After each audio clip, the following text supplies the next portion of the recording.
এই ছেলে ভালো আছে, কোরআন তেলাওয়াত সুন্দর।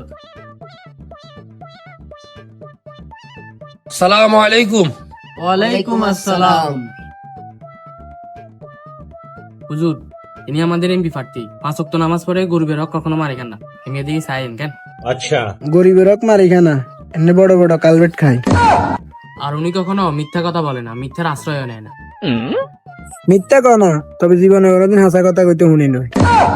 হুজুর, সবারে বলে দিবেন আঙ্গু প্রার্থীরে ভোট দিবেন না। আঙ্গু প্রার্থীরে ভোট দিলে সবাই শান্তি মতন ঘুমাইতে ফেরবে। নিজে ঘুম জানা হারারে চিন্তা করে কেন মানুষের অন্ধবিতে বাঁশ দিব। নিজে ঘুমের ওষুধ খাই ঘুম যা, আবার এলাকার মানুষের বলে শান্তিতে ঘুম যাইতে দিব। ঠিক আছে ইমাম সাহেব, তো দোয়া করি আমার জন্য। হ্যাঁ, ঠিক আছে। ঠিক আছে। ঠিক আছে, আল্লাহ হাফিজ, সালাম আলাইকুম। জীবনে কোনোদিন মাথার টুপি দেই না, কোনোদিন এক ওয়াক্ত নামাজ হতে দিই না। নির্বাচন হয়েছে আর হিল লেবার চেঞ্জ হয়ে গেছে। ঠিক বলেছেন ইমাম সাহেব।